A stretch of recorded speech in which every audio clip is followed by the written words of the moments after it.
السلام علیکم ورحمۃ اللہ وبرکاتہ۔ دوستو، ہمارے یوٹیوب چینل کے پچھلے ایپیسوڈ میں ہمارا گفتگو حامل عورت کے امراض کے بارے میں جاری تھا کہ یعنی وہ عورت جو عمل والی ہو وہ چند امراض میں مبتلا ہوگی۔ تو ان امراض میں سے تین ایسے تھے جو بڑے تھے، عام ہے، عام عورتوں میں وہ بیماریاں پائی جاتی ہے۔ ان میں سے پہلا تھا قے یعنی کہ الٹی کرنا۔ اس کے بارے میں ہم آپ کو مجرب چٹنی بتا چکے ہیں۔ اور دوسری چیز تھی قبض، اس کے بارے میں بھی ہم آپ کو چورن پچھلے ایپیسوڈ میں بتا چکے ہیں۔ اور تیسری بڑی چیز تھی پیٹ میں گیس کا جمع ہونا، اس کے بارے میں بھی ہم آپ کو ادویات بتا چکے ہیں۔ اسی طرح سے حاملہ عورت کے امراض میں سے ایک مرض ہے حاملہ عورت کو بار بار پیشاب آنا، یعنی کہ حاملہ عورت میں سے ایک ایسی بیماری ہے ان کو کہ اس کو بار بار پیشاب آنے لگتی ہے۔ اس کی وجہ کیا ہے وہ میں بتانے جا رہا ہوں۔ پہلے یہ ہے کہ یہ پیشاب کب آنے شروع ہوتے ہیں۔ پہلے ابتدائی دنوں میں بھی حاملہ عورت کو پیشاب بار بار آتا ہے، اور 8ویں اور 9ویں مہینے میں بھی پیشاب بار بار ہوتا ہے۔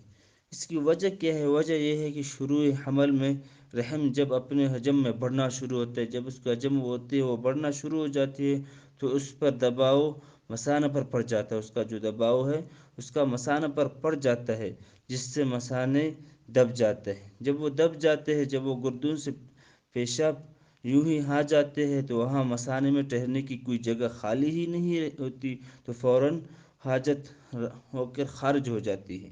اسی وجہ سے حاملہ عورت کو بار بار پیشاب آتی ہے اور وہ اس کو رکاوٹ بھی نہیں کر سکتی۔ تو جب دوستو یہ رحم ہے، جب وہ پیٹوں سے اوپر چڑھ جاتا ہے، یعنی کہ وہ مثانے کے اوپر جو دب جانا ہے وہ اوپر ہو جاتا ہے، پھر وہ پیشاب اپنے حساب سے آہستہ آہستہ آنے لگتی ہے۔ اسی طرح جب حمل کے آخری دن آتے ہیں تو پھر رحم نیچے اتر آتا ہے، اور اسی طرح پھر مثانے پر دباؤ آنے لگتا ہے، تو جس کی وجہ سے پھر دوبارہ پیشاب بار بار آ جاتا ہے اور رکاوٹ نہیں ہوتی۔ کیونکہ میں نے آپ کو ابتدا میں یہ بات بتائی تھی کہ حمل کے ابتدائی دنوں میں اور 8ویں اور 9ویں مہینے کے دنوں میں بار بار پیشاب آنا ہوتا ہے۔ تو دوستو، اس کے لیے بھی میں آپ کو ادویات بتانا چاہتا ہوں، اس کے لیے میں علاج بتانا چاہتا ہوں۔ تو دوستو، اس کی علاج بھی بالترتیب ہوگا۔ تو پہلے یہ کرنا ہے کہ حاملہ زیادہ تر آرام کیا کرے حاملہ زیادہ آرام کیا کرے، اونچی جگہ سے آہستہ آہستہ اترے، تیز تیز نہ اترے۔ جو کہ ہم آپ کو پہلے ایپیسوڈ میں حاملہ کے احتیاط کے بارے میں ہم جب پڑھے تو اسی میں ہم آپ کو بتا چکے تھے۔ اور حاملہ عورت چھلانگ نہ لگائے، چارپائی یا کسی چیز پر جو نرم ہو اسی پر سو جائے، تاکہ رحم کا دباؤ مثانے پر نہ پڑے۔ اور اسی طرح حاملہ عورت اپنے آپ کو قبض بھی نہ ہونے دے۔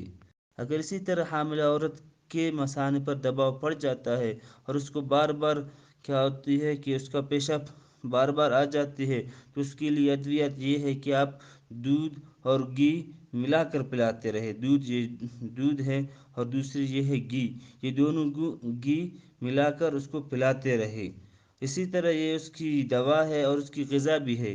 اس کو کیا غذا؟ اس کو سبزیاں کھانی چاہیے اور گوشت بھی کھانی چاہیے، اور اسی طرح اکثر پھل بھی ساتھ کھلا دیا کر، تاکہ اس میں طاقت بھی قائم رہے اور وہ ہضم ہوتے رہے۔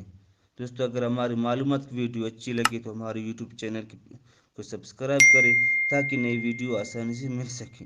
شکریہ۔